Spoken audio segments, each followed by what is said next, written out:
Yeah, great. Listen, congratulations. I'm absolutely delighted you all made it. I can only imagine the conversation you had this morning at breakfast. Well, honey, I'm actually going to a meeting today. It's about creating amazing experiences. Oh, really? Really? What's it called? CEXi. Oh, yeah, where's that going to be? Oh, secret location. I can't tell you where it is. Just beware, your phones may be checked a few times for the rest of the week. Anyway, my name's Padraig and my name tag here says storyteller. So I'm going to be telling a few stories today, and hopefully so are you. Welcome to the Festival of Stories. Now, any Festival of Stories should start with a story. Is that alright? So I'm going to tell you a story going back a few years. Does anybody remember when they first ever left Ireland or your home country? Anybody from other countries other than Ireland? A few people. Where are you from, sir? UK. When you first left UK, where are you from, sir? Scotland. Wow, well represented the UK. You're still in, aren't you? Just. Yeah, so when I first left home, you probably recognise this, when you leave home for the first time, it's a great learning experience. And the first time I left, I was about 18, and I flew to America. I was very excited. New York. I thought, you know what, I'm going to be met by Al Pacino. I'd seen the skyline, the hot dog stands. I was very, very excited. But Al didn't show up. My cousin Michael showed up. Not quite the same level of boom. There wasn't the wow there. But then, as I was putting my luggage in his trunk, he said something that made, well, it just got very interesting all of a sudden. He said, Padraig, I hope you don't mind, but we're going straight to a party. Oh yeah? All right, I could live with that. So I found myself in the kitchen of a party in New York, surrounded by beautiful women. Because I just discovered something about myself. Do you know what that was? I had an accent. I didn't need good looks or a personality. Just as well, some of you say. I had this accent. They love my accent, and they love my vowels in particular. So I'd say words like bold, and they go, oh my God, this guy, Mary Lou, listen to him, he's amazing. And I'd use words like marmalade.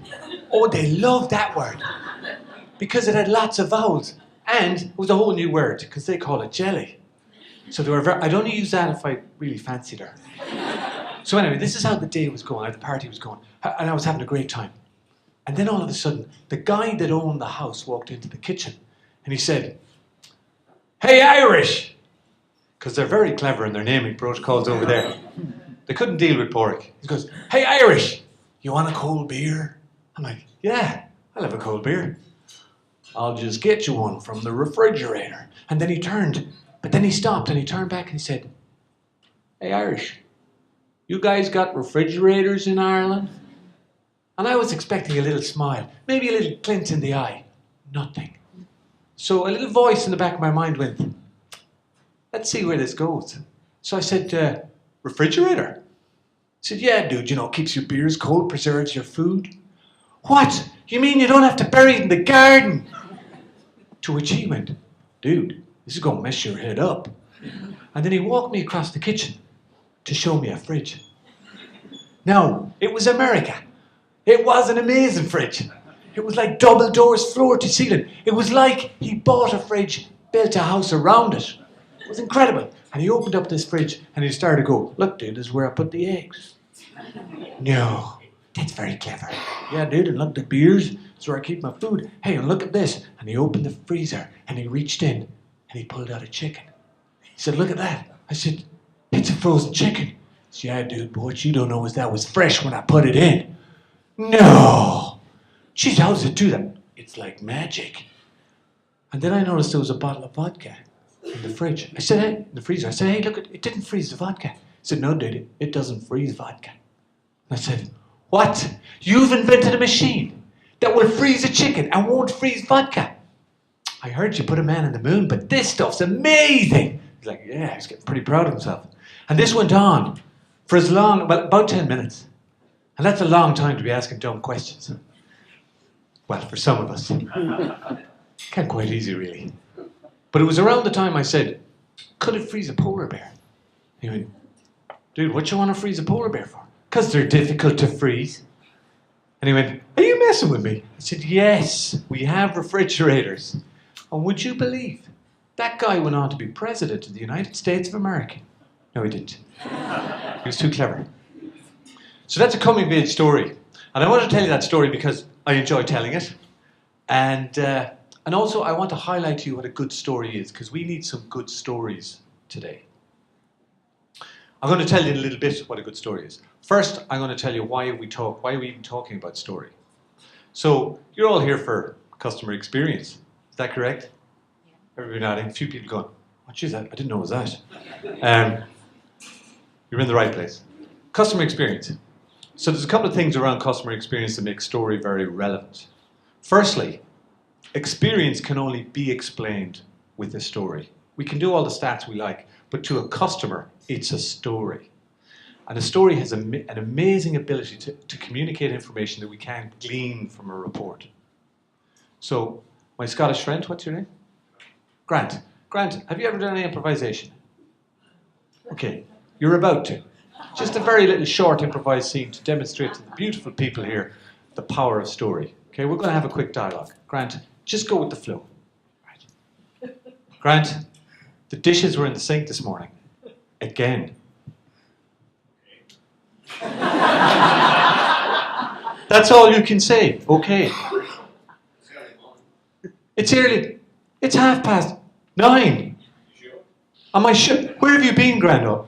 Were you out late last night? Okay, Grant's very good at this, actually. So now, we've just had, a couple of lines of conversation. Who do you think we are? Husband and wife, okay. What's our relationship like? Tense. I'm a nag. Absolutely right, I am a nag. What's Grant like? Defiant, yeah. Has he had enough? Yeah. He kind of has.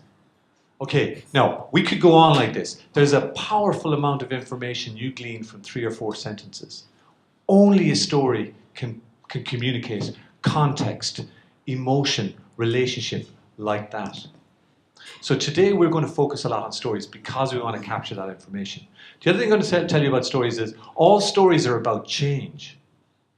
And in particular, cause and effect. And today we want to talk stories, customer stories about change. And the cause and effect we want to identify is organizations' behaviors and the effect they have on customer experience. So again, we'll only glean that from story.